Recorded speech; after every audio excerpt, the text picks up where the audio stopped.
함께 읽겠습니다. 시작. 믿음은 바라는 것들의 실상이요 보이지 않는 것들의 증거니 선진들이 이로써 증거를 얻었느니라. 믿음으로 모든 세계가 하나님의 말씀으로 지어진 줄을 우리가 아나니 보이는 것은 나타난 것으로 말미암아 된 것이 아니니라.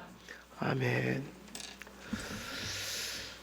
오늘 저희들은 기독교 강요 또 보겠습니다.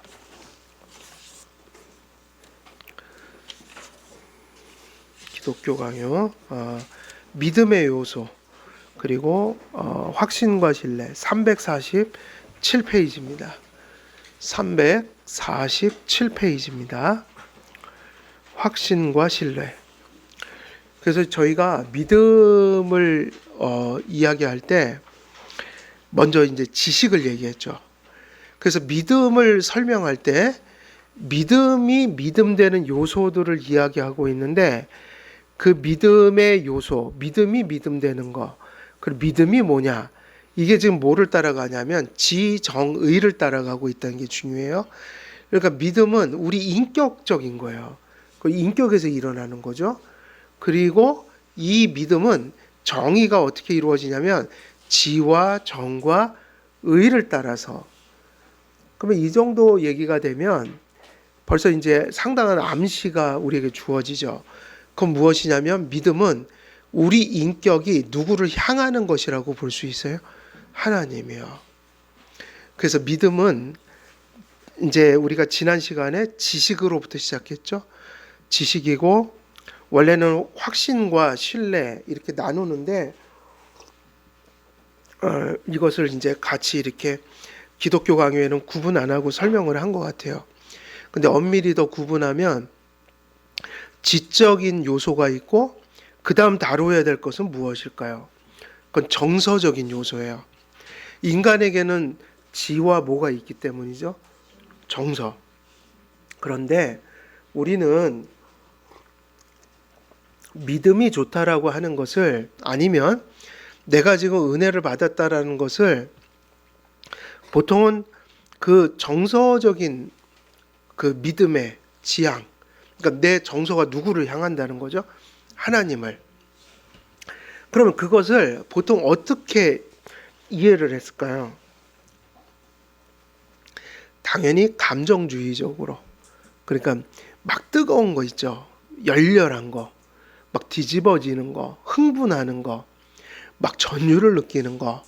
그래서 모든 교회들이 집회를 할 때, 경배와 찬양할 때 일부러 곡도 그런 거 선곡하고 이렇게 일부러 정서를 막 북돋우는 그런 거. 그리고 악기도 또 이제 드럼이나 북 같은 거 막 치면서 그럼 이제 결국 그걸 뭐가 이제 그 정서적으로 하나님 앞에 믿음을 지향하는 거라고 느꼈냐면 그냥 뜨거운 거죠. 막 열렬하게 타오르는 거.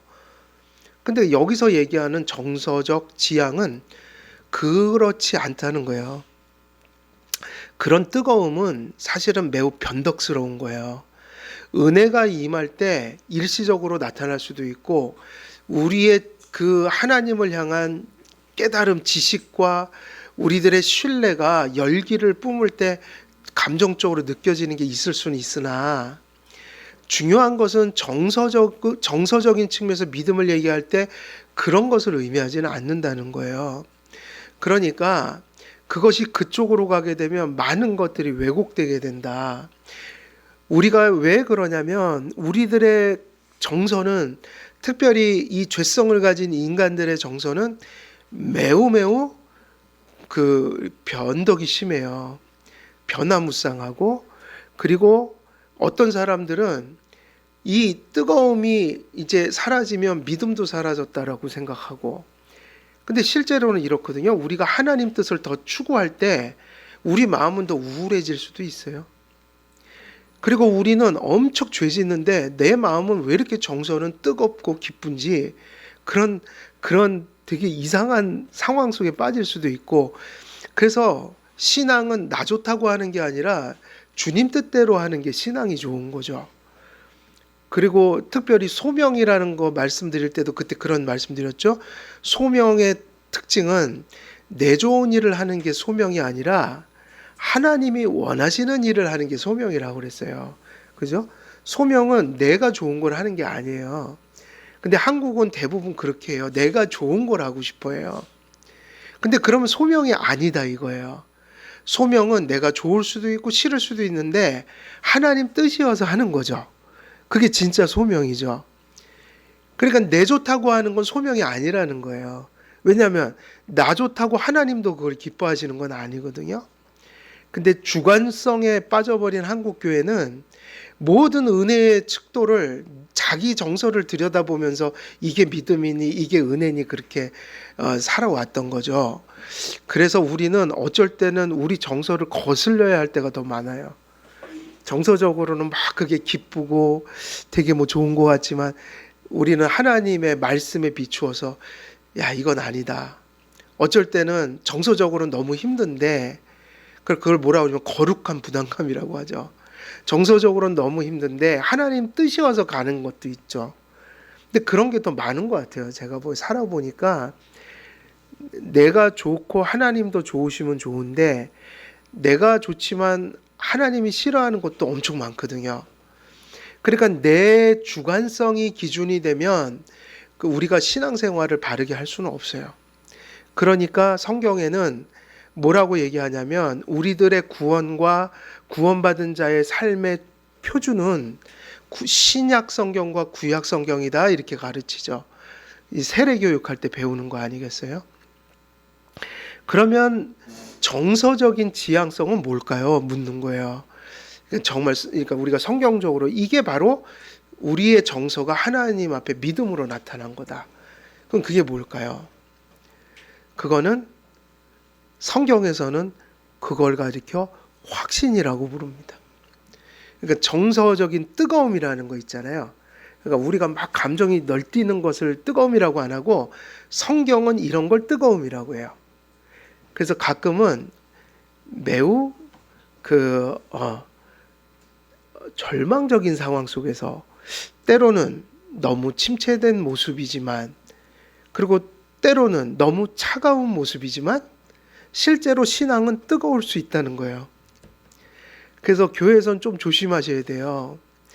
그 사람 성격 따라서 그거는 차가워 보일 수도 있고 아무 내용도 없는데 뜨거워 보일 수도 있는 거예요. 그건 성품이라고 하죠. 왜 늘 적극적이고 긍정적이고 이런 성격이 있잖아요. 근데 또 어떤 분들은 성격이 되게 너무 차분해 갖고 웬만해 갖고 막 재롱을 떨어도 미소 한 번 안 주고 그러면 참 옆에 있는 사람이 민망할 때가 있는데 근데 그거는 성격이라 어찌할 수가 없어요. 근데 그건 나쁜 게 아니라고요. 그 이상하게 한국은 그 나쁜 거라고 생각하더라고요. 그건 나쁜 게 아니고 가슴은 더 뜨거울 수 있죠. 그런 사람이. 그렇지 않아요? 그건 그냥 성격. 타고난 성격. 그리고 또 그렇게 살다 보니까 굳어져 버린 어떤 자기 성향. 그러니까 잘 이게 막 밖으로 표출이 되는 사람이 있고 이게 잘 안 되는 사람이 있고 근데 안 되더라도 이 중심은 또 뜨거울 수 있어요. 그죠? 그래갖고 이제 속을 수 있어요, 여러분. 막 겉에서 막 어디 남편이 잘 안 돼. 그런데 막 엄청 잘하는 것 같은데 엄청 못하고 저 남편은 왜 저렇게 묵뚝뚝하고 못한대. 그런데 실제로는 되게 잘할 수 있어요. 그거는 모르는 거예요. 그거는 부인만 알아요. 그러니까 어디 가서 얘기하지 마세요. 그래서 정서적인 것이 신앙의 요소로서 얘기될 때는 이것은 그런 의미가 아니라 무슨 의미냐면 확신을 의미합니다. 그래서 확신은 뭐냐면 이 지성의 연장이라고 볼 수 있어요.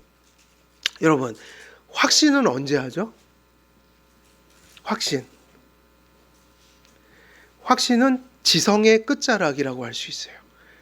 그 지성은 열기를 내요. 그 열기를 확신이라고 해요.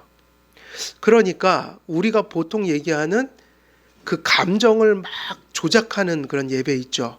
그거의 위험성은 다른 곳에 있지 않아요. 지식이 결여돼 있다는 거예요. 진리가 없는 뜨거움이에요. 그래서 그거는 상당히 위험합니다. 신비주의로도 갈 수 있고 감정주의는 열광주의 이런 거로 가는데 그게 왜 위험하냐면 진리가 없기 때문이에요. 대상이 분분명해요. 그냥 그게 막 일어날 때는 사실은 그게 대상 무엇을 가지고 그러느냐 얘기하기가 너무 힘들어요. 그러니까 잘못된 길로 갈 확률이 많은데 우리가 여기서 얘기하는 확신은 뭐와 비슷하냐면 지성의 끝자락을 확신이라고 합니다. 그러니까 정서의 열기는 어디서 나와야지 정상인 거예요? 지성의 끝자락이에요. 그 얘기는 뭐냐면 지성의 끝자락이라는 얘기는 하나님 말씀을 깨닫는 그것의 열매가 확신이어야 된다는 거예요. 그럼 이런 얘기죠. 우리가 지금 이런 상자 속에 뭐가 있는데 뭐가 이렇게 막 쌓여 있는지 그걸 한꺼풀 한꺼풀 벗겨서 이제 딱 열었더니 이 안에 뭐가 있더라.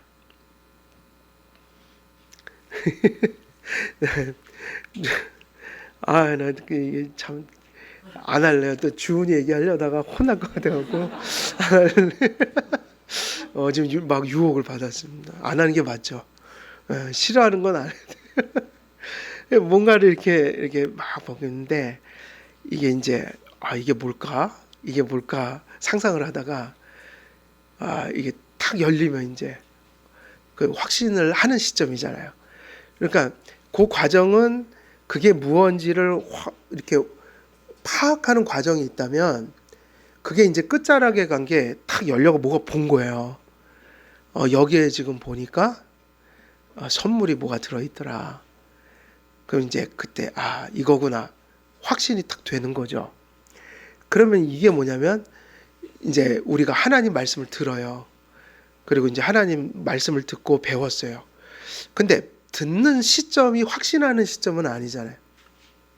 왜냐면 들을 때 이해가 안 될 수도 있고 내가 들을 때 안 믿을 수도 있고 혹은 들을 때 어떤 그러한 인식으로 가는 과정일 수도 있고 그러니까 그 과정은 다 다른 거죠. 그러면 확신은 뭐냐면 무언가가 내 안에 들어와서 진리가 예수님이 우리의 구주십니다라는 것도 막 전해요. 그러면 그게 처음부터 믿는 사람이 있고 또 과정적으로 믿는 사람도 있고 어떤 사람은 또 그것이 받아들여지지 않는 사람도 있고 그러나 중요한 것은 결국은 뭔가 그런 하나님은 진리를 계속 계시하시고 성령님은 우리 안에서 그걸 계속 깨닫게 하시는 시점에서 그것이 인식되는 과정들이 있을 거 아니에요. 근데 그게 완전한 확신으로 가기 전까지는 계속 그런가? 이런 뜻인가?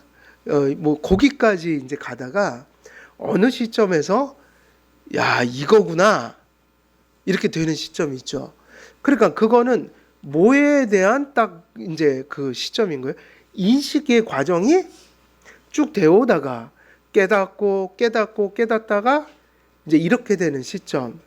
진리에 대해서 하나님 정말 살아 계시네. 요 시점이 오기 전까지는 지식은 계속 들어오지만 확신이 아닐 수 있단 말이에요. 지식이지 그냥. 근데 어느 순간엔가는 그렇게 될 때가 있어요. 그러니까 저도 초등학교 때는 아버님이 개신교인이니까 자꾸 교회 가라고 했지만 저는 그렇게 안 가려고 했거든요. 전 천주교로 그렇게 가고 싶어 했다고요. 그럼 왜 그랬는가? 확신이 없는 거죠. 교회에 대해서. 그래서 고2 때 성경 배우고 성경 읽다가 내가 죄인 맞네? 하나님 분명히 살아 계시네? 예수님이 나를 위해서 죽으셨는데 여기까지는 정말 확신이 왔어요. 그때 제가 독일어 선생님이 저를 전도했거든요. 공부로 꼬셨죠. 매일 성문 종합 영어 뭐 이런 거 이렇게 숙제 내갖고 연습장에다 다 풀어오래요. 그럼 그 검사해갖고 교장실 계시잖아요 선생님들 교무실. 그럼 그거 보여주고 한테 꼬시더라고요. 막 한번 와보라. 그래 갔다가 성경 공부하고 막 그러다가 일단은 예수님을 알았어요. 그리고 이제 예수님 알고 곧장 교회로 갔죠. 근데 그때 그 시점이 있었어요. 저는 정말 계시구나. 정말 계시네. 이제는 뭐 이거를 부인할 수가 없네. 다 받아들였어요. 그러면 그 과정 전에 뭐가 있었던 거죠? 지성의 역사가, 성령님이 지성의 역사하셔요.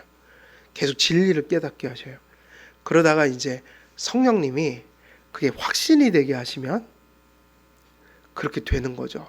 아, 하나님은 정말 살아계시는구나.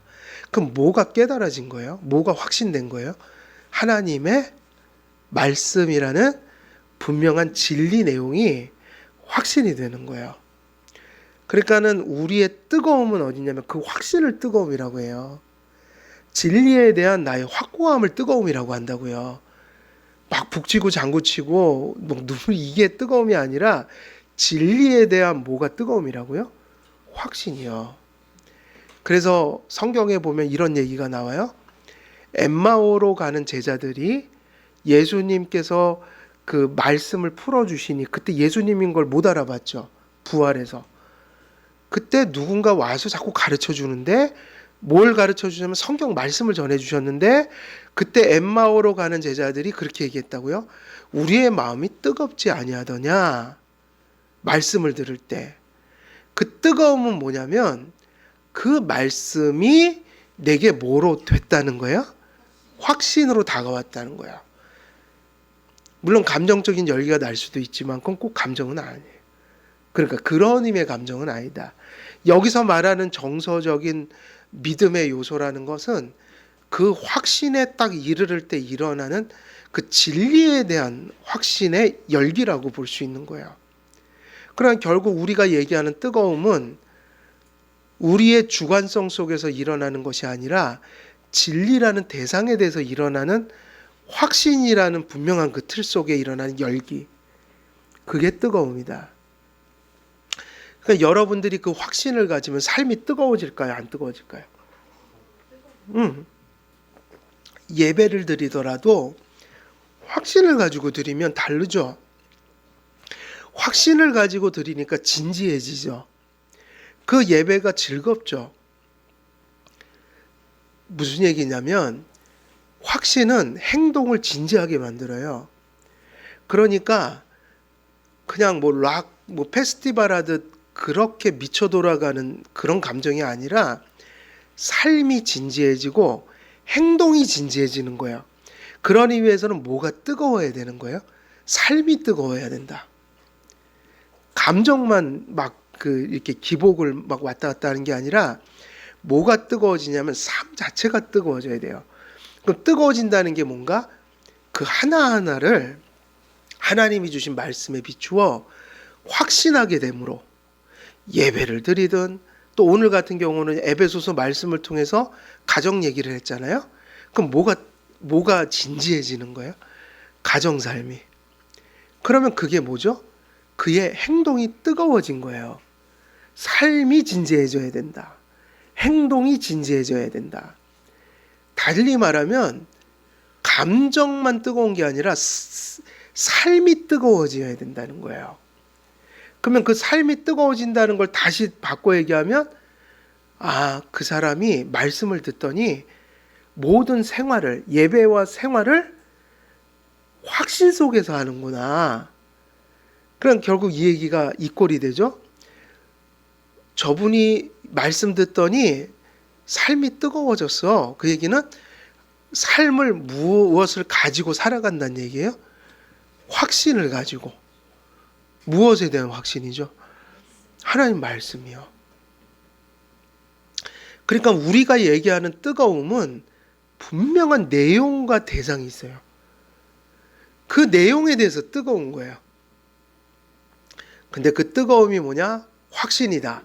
우린 요걸 가리켜 뭐라 그러죠? 그러니까 하나님의 진리 인식이 쭉 가다가 바로 이거야 라는 확신이 우리 마음에 들어올 때 그걸 정서적 요소라고 한다.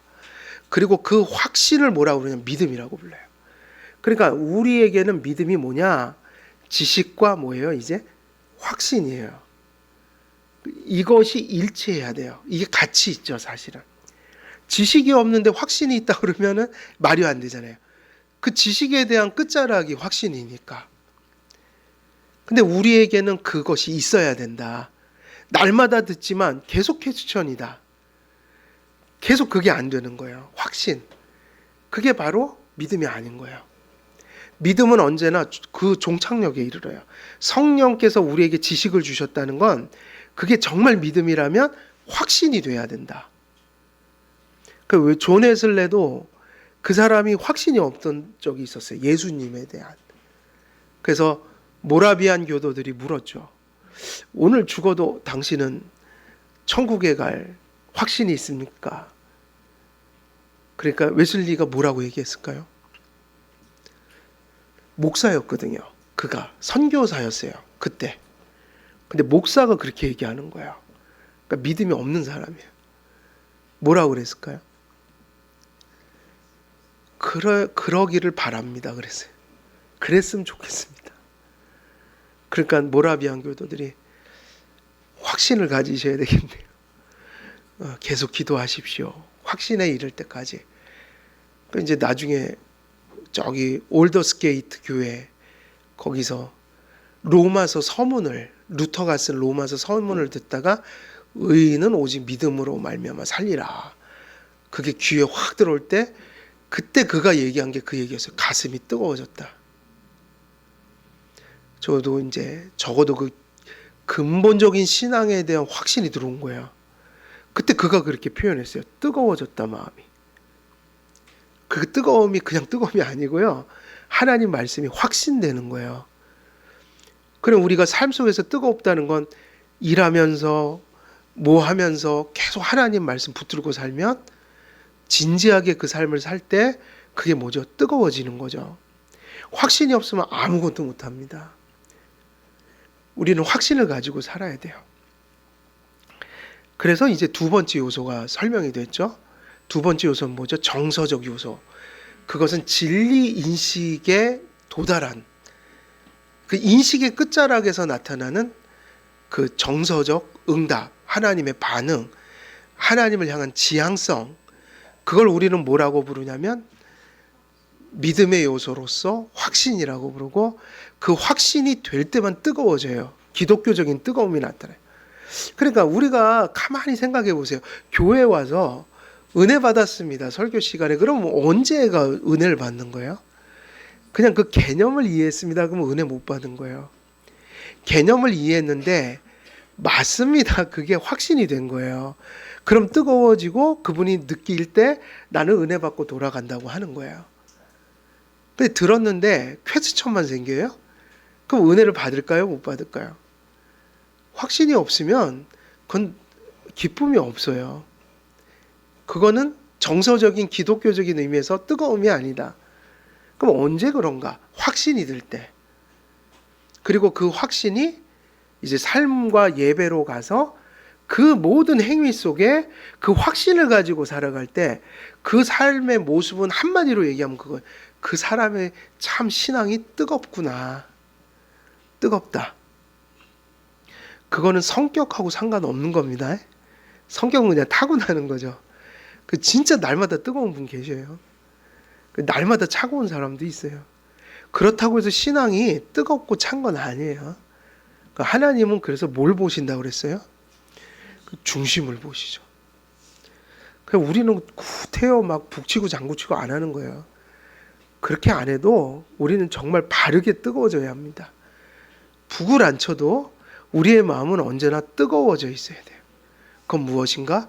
확신으로 살아가는 신앙이 되어야 한다.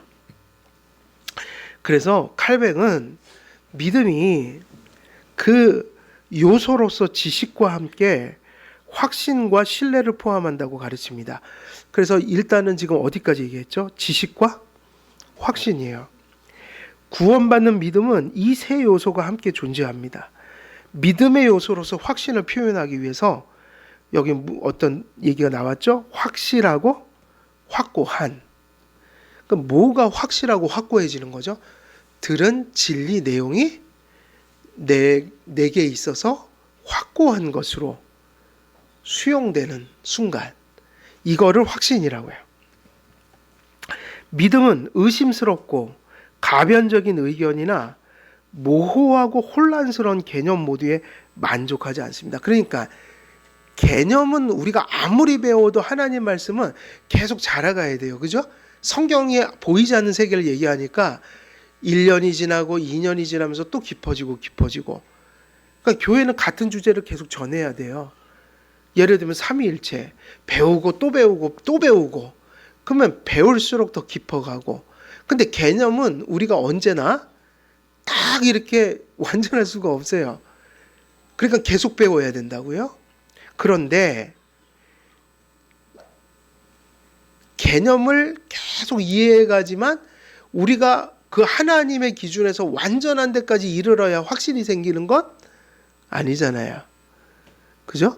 어떤 사람은 더 많이 알아도 확신이 없는 사람이 있고, 어떤 분은 하나님 앞에 최선을 다해서 그만큼 배웠지만 그게 많은 분량은 아니지만 그 작은 지식이 확신이 돼 버리는 경우도 있어요. 그럼 그게 너무 감사한 일이죠. 개념이야 계속 배워가야 합니다. 우리가 확신한 것을 더 다지기 위하여, 확신했지만 더 풍성하게 알아가기 위하여. 삼위일체는 우리가 죽을 때까지 배우고 또 배워도 또 아직 다 알지 못하는 게 나올 테고, 그런데 확신은 오늘 정말 학습이라는 가장 기초적인, 교회에서 가장 기초적인 관문, 그 지식 속에서도 확신을 갖는 분이 있고 못 갖는 사람도 있는 거야. 그러니까 확신은 확실하고 확고한, 우리가 받아들인 진리에 대한 확실하고 확고한 수용이다. 믿음은 의심스럽고 가변적인 의견이나 모호하고 혼란스러운 개념 모두에 만족하지 않습니다. 그래서 우리가 알아가는 것이야 다 부족하지만 확신이 생기면 그 알아가는 게 즐거울까요? 안 즐거울까요? 예. 근데 뭐 어디 저기 신학 박사보다 더 많이 아는데 확신이 안 생긴다? 그래서 또 공부하고 또 공부하고 또 공부하는데 확신이 안 생긴다. 이러면 재미가 없어요. 고통이에요. 그러나 우리들은 부패하여 확실성을 부패한 우리들의 경험과 유한하고 불완전한 증명으로부터 얻어내려고 합니다. 우리의 부패한 본성 안에 뿌리 깊은 불신이 있어 하나님께서 신실하시다는 입술의 고백만으로는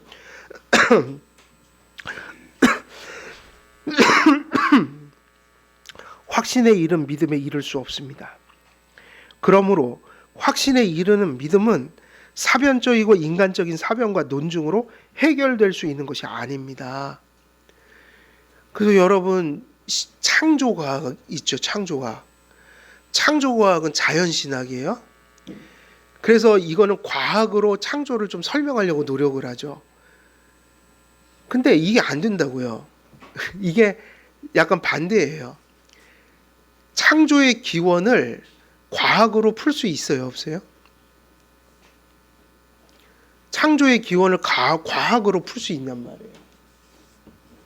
창조의 기원을 어떻게 과학으로 풀어요? 하나님이 말씀하시니 빛이 있으라 하셨다. 뭐로 세상이 나온 거죠? 말씀으로. 초자연이에요.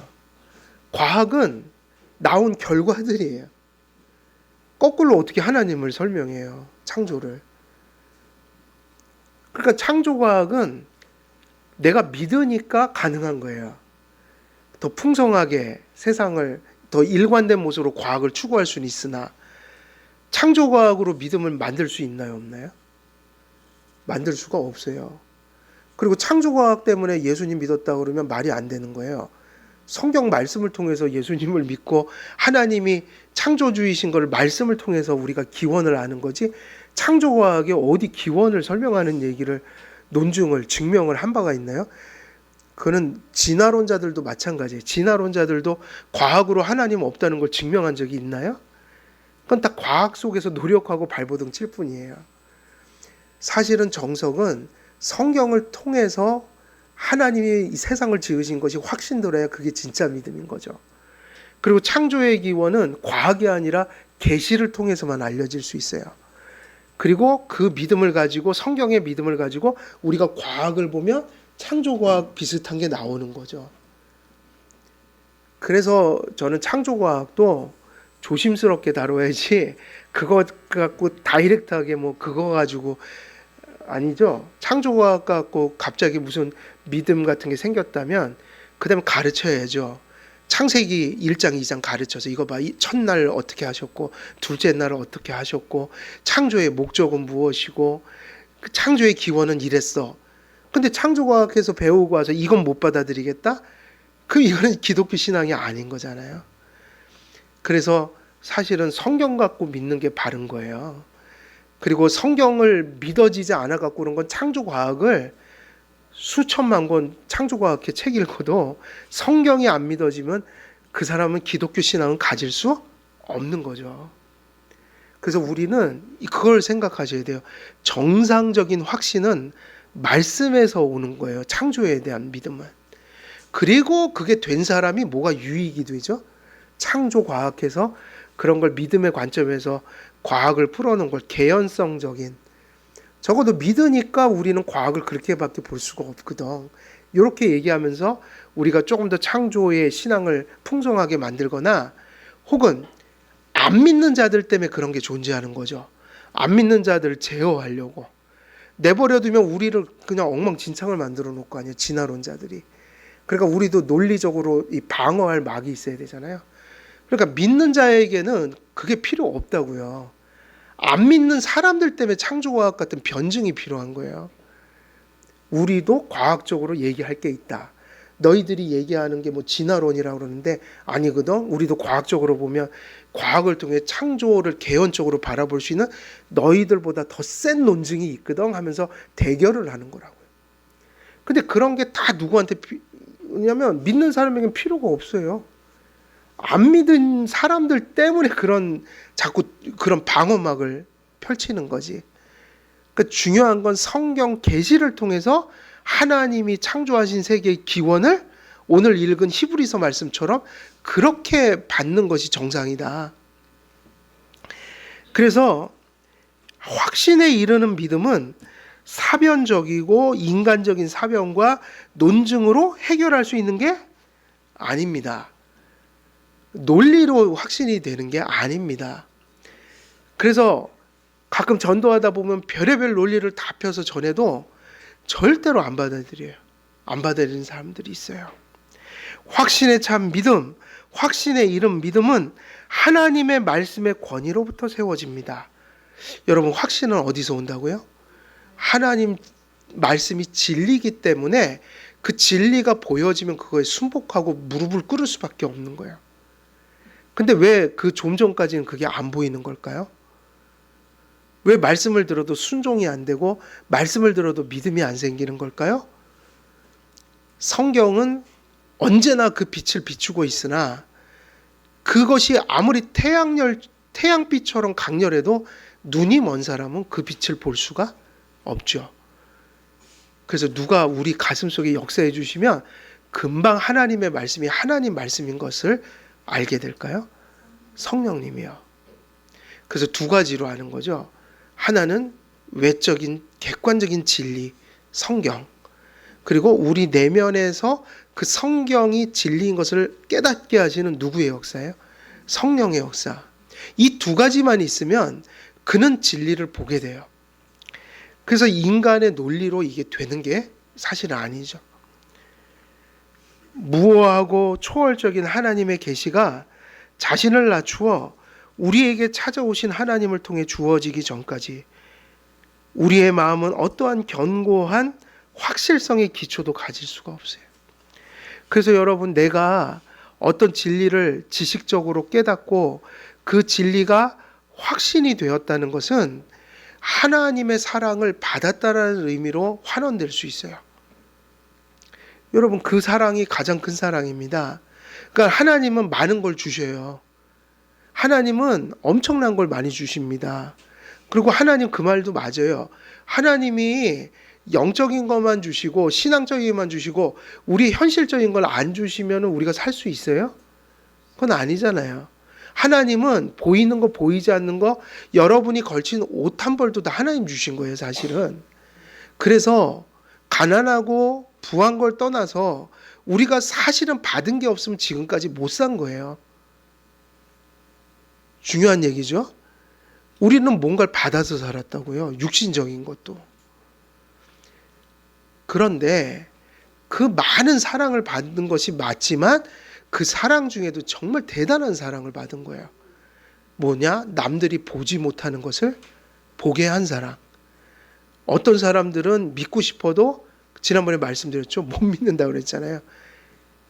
그리고 지금도 그 미주상가, 청량리 미주상가, 저는 지금도 기억해요. 거기 저도 지쳐서 앉아 있는데 웬 신들린 사람이 와갖고 저기 나도 예수 믿고 싶은데 안 믿어진다. 그 소리가 그 사람이 얼마나 불쌍한지 그때 그 마음이 든 거예요. 불쌍하더라고요. 어쩌다가 저렇게 무당이 돼갖고 전도를 하니까 믿고 싶은데 못 믿겠다고 그러니 막막하더라고요. 그러면서 감사를 했죠. 나는 도대체 뭔데 하나님이 하나님 믿게 해주셨지? 1991년도예요. 하나님 말씀이 깨달아지고 확신되는 것은 하나님이 누구에게 찾아오신 걸까요? 우리에게. 자기를 낮추신 거예요. 우리에게 찾아오셔서 우리에게 엄청난 사랑을 부어주신 거다. 그래서 우리가 계시는 뭐라고 봐야 돼요? 계시는 사랑이다. 하나님의 계시는 사랑이에요. 그래서 하나님께 속한 그 무엇이든 그것을 내게 깨닫게 하시고 믿게 하신 것은 하나님의 놀라운 사랑입니다. 그것을 감사하고 살 수 있어야 돼요. 우리에게 그 확실성의 기초가 세워졌다. 말씀과 성령님의 내적 역사가 내 안에 존재하고 이제 나는 하나님을 향한 확신을 갖게 됐다. 이것이 하나님의 은혜예요. 그리고 잔잔한 삶 속에서 끊임없이 감사해야 합니다.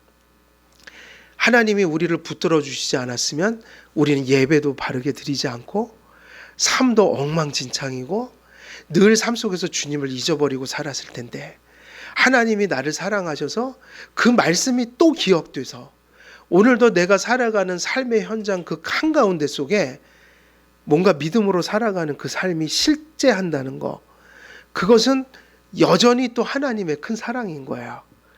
그것을 생각하면 우리가 조금 힘들어도 하면 안 되고 감사하면서 살아야 돼요. 잃은 게 많더라도 따지고 보면 남지 않은 게 없어요. 남아 있기 때문에 살고 있는 거잖아요, 우리가. 진짜 그렇더라고요. 제가 막 어쩔 때 힘들 때 막 절망스러울 때도 있을 거 아니에요? 근데 하나님의 관점은 그런 것 같아요. 딱 보면은 하나님이 남겨둔 은혜가 있어요, 없어요? 있어요, 없어요? 있죠. 그럼 사는 겁니다. 그 남은 것을 감사할 수 있어야 돼요. 그러면 또 그것이 씨앗이 돼서 삶은 또 변해갑니다. 근데 그 남은 것을 붙들고 살아야 되는데 남은 것이 아무 의미가 없게 만들어버리는 게 뭐냐? 원망이라고 하는 거예요. 불평.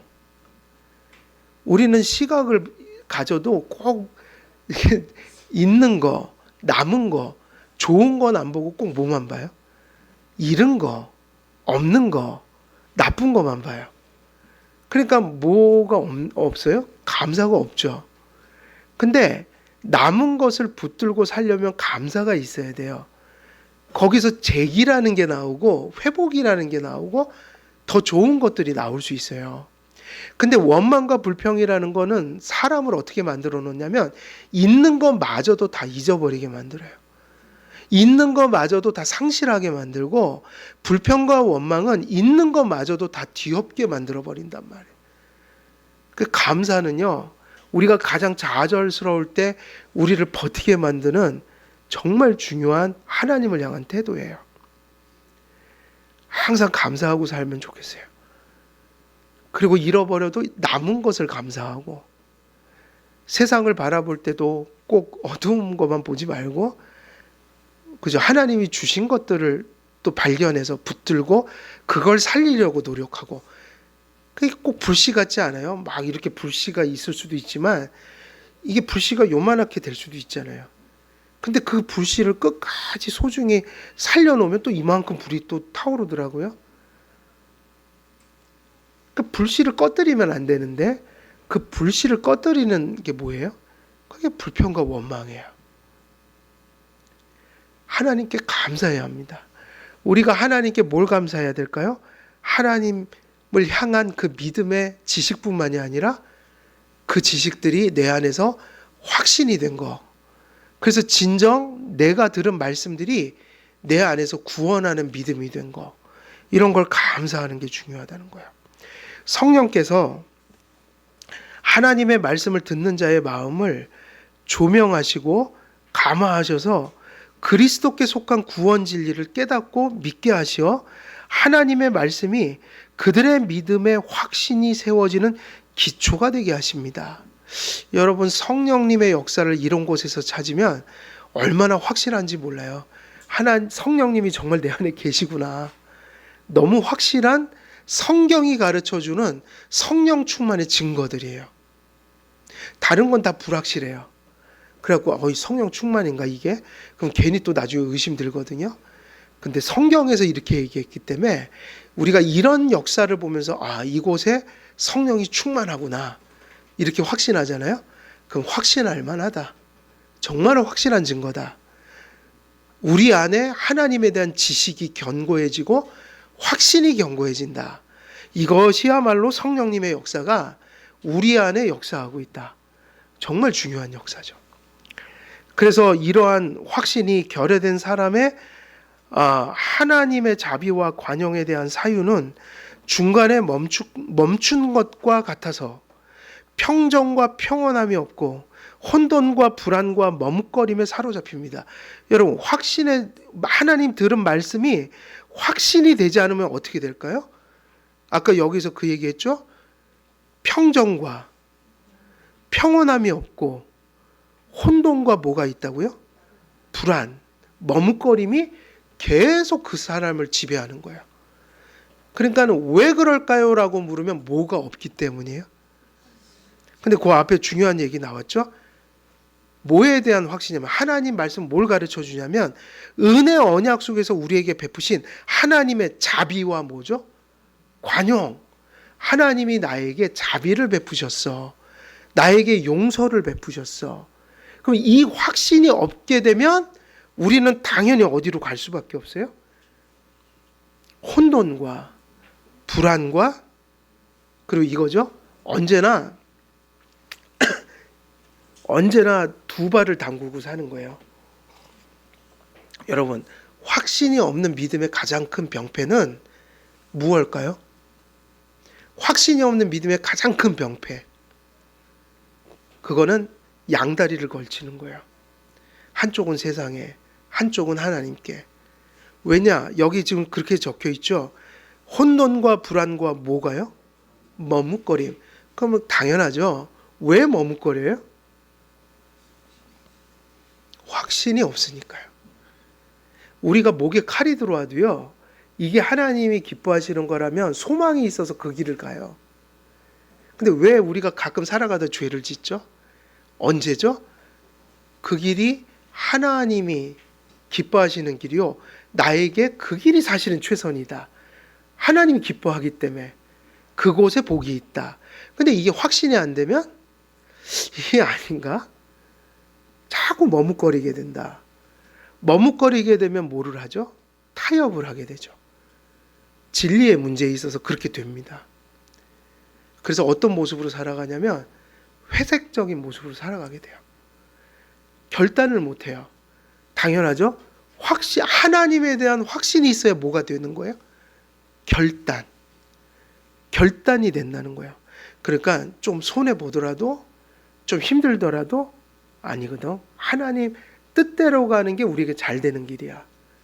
근데 이 확신이 없으면 끊임없이 타협을 하게 되겠죠. 그러니까 이 모습은 우리의 삶 속에도 있는 거예요. 우리가 가끔 타협하잖아요. 살면서. 언제 타협하죠? 하나님 말씀이 상당히 흐려졌을 때 그렇게 한다고요. 목사인 저도 마찬가지고요. 근데 확신이 들 때가 있어요. 어쩔 땐 확신이 정말 아까 말했던 그 뜨거움이 일어날 때가 있어요. 아니지, 이게 하나님 뜻이지. 그러면요, 이상하게 내 힘으로 하는 게 아니라 그 길을 가요. 누가 욕을 해도 그렇게 중요하지 않아요. 어떤 힘겹고 좀 손해를 봐도 왠지 그 길을 가는 게 어렵질 않아요. 그럼 언제 그런가? 확신에 차 있을 때. 그러니까 확신 중요하다는 거예요. 사실은 그의 기독교 윤리를 결정하는 거예요. 기독교 윤리를 어떻게 우리가 이루어가죠? 하나님이 확신이 돼야지 그가 옳다 하고 하는 바를 기쁨으로 갈 수가 있는 거죠. 근데 확신이 없이 우리의 노력과 힘으로 한다? 그건 안 된다고요. 마음대로. 은혜로 해야지. 확신이 있어야지 뭔가 담대하게 가요. 이 차이가 얼마나 큰 거냐면 엘리야가 하나님을 향한 확신이 있을 때 그 바알의 그 제사장들과 대결을 했잖아요. 그죠? 근데 엘리야 제사장들 다 죽이고 엄청난 이적을 나타내고 나서 바로 그 직전에 일어난 일이 이 일이었다고요. 이세벨이 그 종을 보내갖고 너 죽여버린대 하니까 갑자기 하나님은 안 보이고 이세벨만 보이는 거예요. 그래서 그렇게 막 의기충천했던 사람이 어떻게 됐어요? 도망갔잖아요. 그래갖고 그냥 다 쓰러진 거 하나님이 또 쓰다듬어 갖고 회복시켜 갖고 또 쓰셨죠. 그 차이예요. 머뭇거리게 된다. 물러서게 된다. 왜 그런가? 사실은 간단해요. 정말 하나님 말씀으로 할 수가 있어요. 그리고 그 길이 즐거울 수가 있어요. 근데 그 확신이 우리 안에 흐려지면 우리는 단번에 어떻게 했냐면 혼돈과 불안과 머뭇거림 속에 들어가는 거죠. 그래서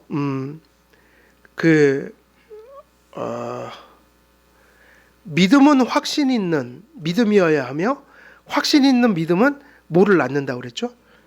지금 얘기 나오네요. 담대함은 거기서 나오는 거죠. 그러므로 평온한 마음을 지니고 감히 하나님의 면전에 그래서 우리가 배우고 들은 지식들은 다 뭐가 돼야 될까요? 확신이요. 확신. 그러나 확신을 지닌 믿음은 하나님의 자비와 관용을 확신함으로 담대히 감히 하나님께 나아갑니다. 믿음을 위한 가장 중요한 요점은 이것입니다. 하나님께서 제시하시는 자비의 약속은 우리 안에 없고 어디에 있다는 거예요? 우리 밖에. 그래서 그 자기 확신이 되면 안 됩니다. 내가 대단하다. 나는 타고났다. 나 하면 되지. 이거는 신앙적인 영역에서는 절대로 안 될 일이에요. 우리는 우리를 믿지 않고 누구를 의지해요? 예. 오늘 정지환 형제님이 그냥 은혜가 되는 하나님 없이는 우리가 아무것도 의지할 분은 하나님밖에 없다. 저는 왜 이렇게 은혜를 받는지 우리 성도님들 기도하시면 그 마음이 정말 은혜가 돼요. 중요한 얘기예요. 지금 기독교 강요에 나와 있는 얘기가 아까 그 기도예요. 그대로. 우리 밖에 있음을 깨닫고 우리 밖에 있는 하나님의 자비의 약속을 내적으로 수용함으로 우리의 것으로 삼아야 되니까 구원받는 길은 밖에 있는 것을 나의 것으로 수용해서 나의 것으로 삼는 것이다. 그걸 뭐라고 부릅니까? 그걸 확신이라고 부르죠. 이로써 바울이 화평이라고 부르는 확신이 비로소 태어납니다. 그랬는데 시간이 다 됐어요. 그래서 오늘 여기서 마치는데요. 결국 오늘 여기까지 왔는데 그러면 오늘 확신 얘기 많이 했지만 결국 확신은 무엇을 가져오는 걸까요? 화평. 그러니까 우리 마음에 다른 말로 하면 평안. 에이레네. 구약에서는 샬롬. 이것이 어디에 이루어지냐면 확신 속에서 이루어집니다. 그러니까 믿음이 없는 사람에게는 샬롬이 없어요. 믿음이 없는 사람에게는 에이레네가 없어요. 믿음을 가지면 불구덩이 들어가도 에이레네가 있습니다. 가끔 목사로서는 힘들 때가 있어요. 인간은 절대로 위로할 수 없는 아픔이 있어요. 있죠. 그건 인간의 어떤 위로로 되는 게 아니에요. 그러니까 막막해요. 내 입장이라도 내가 무슨 얘기를 해도 위로가 안 될 것 같아. 그리고 어쩔 땐 미안해지는 거죠. 차라리 그냥 듣고만 있자. 전에는 또 제가 가르치던 청년이 사고가 나서 죽었더라고요. 그래서 가서 조문을 했는데 어머니가 저 여기 붙들고 막 우시는데 제가 무슨 얘기를 하겠어요? 얘기를 안 합니다, 제가. 그냥 안 하죠. 뭐 할 수가 없죠, 그거. 그럴 땐 조용히 있는 게 도와드리는 거야. 그래서 인간관계 속에서는 그게 필요한 것 같아요. 우리의 한계가 있다. 그리고 어떤 분의 아픔은 절대 인간이 인간의 말로 위로가 안 된다. 욥의 친구들이 가서 조언했던 건 고문이었단 말이에요. 그죠? 그것도 위로도 그렇게 막 하면 안 돼요. 조심스럽게 해야 돼요. 가만히 들어주고 같이 아파하든지 눈물을 흘려주든지. 그런데 그건 인간관계고 믿는 사람들은 어떻게 생각해야 될까요? 바로 저 사람들이 내게 줄 수 없는 것을 누구는 바꿀 수 있고 누구는 주실 수 있고 또 이 고난을 사실은 모든 것이 합력하여 선으로 뒤바꿀 수도 있는 분이 누구라는 걸 우리는 믿어야 되는 거예요. 자신은 누가 믿어야 될까요? 고난받는 분들 자신이 그 믿음을 가져야 된다고요. 정말 그게 아이러니예요. 목사로서 전혀 도움이 안 되는 거예요. 인간적으로 어떤 얘기를 해도 그건 맞죠. 그거는 그래서 맞는 거예요. 그래서 인간은 우리를 위로할 수 어떤 상황에서는 없어요. 근데 그때 걱정이 되는 마음이 있는 거죠. 그런 상황이기 때문에 어떤 위로로도 위로가 안 되는데 그럼 목사의 마음은 두근두근 거리기 시작해요. 저분이 하나님을 놔버리면 어떡하지?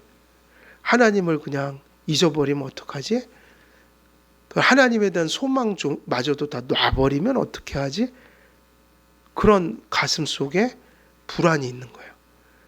그렇다고 그 아픈 분한테 하나님 그렇게 놓으시면 안 됩니다. 그런 얘기할 시기는 아니잖아요. 그 시간이. 그걸 모르는 게 아니잖아요.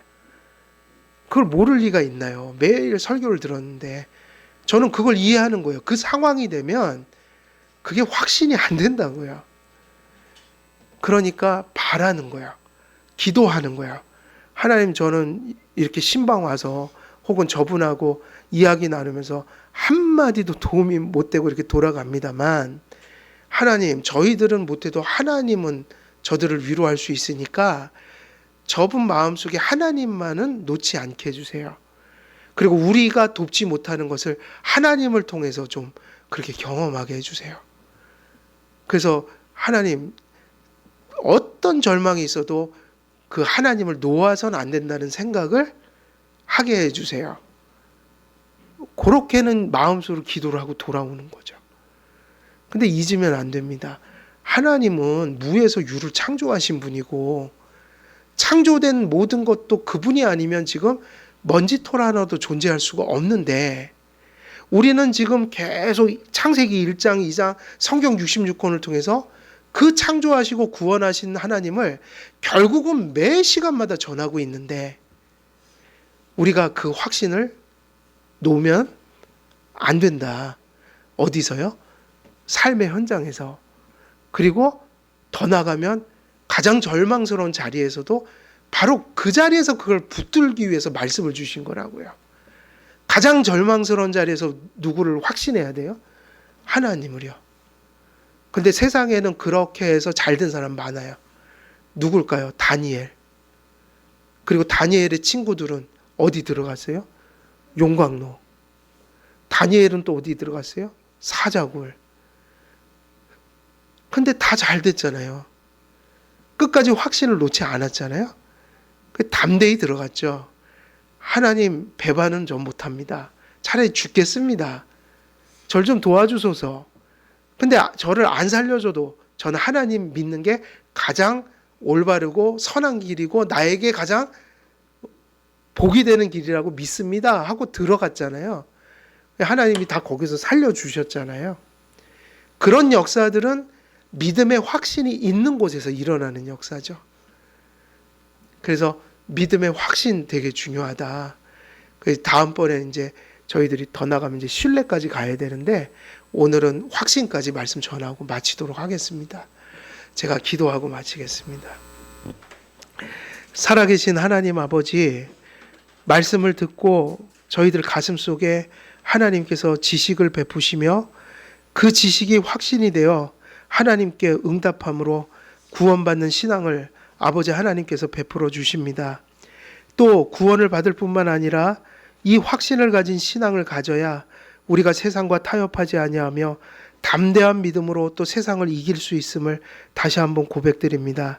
우리의 심령 속에 말씀을 들을 때마다 늘 참된 지식에 또 이르고 또 참된 확신에 이르며 또 진정한 신뢰에 이르러 그 구원을 누리고 그 구원을 세상에 전하며 그 받은 구원을 이 땅에서 살아가는 동안 지켜가며 살아가는 우리 모두가 될 수 있도록 하나님 함께하여 주옵소서. 감사드리오며 우리 주 예수 그리스도의 이름으로 기도드리옵나이다. 아멘.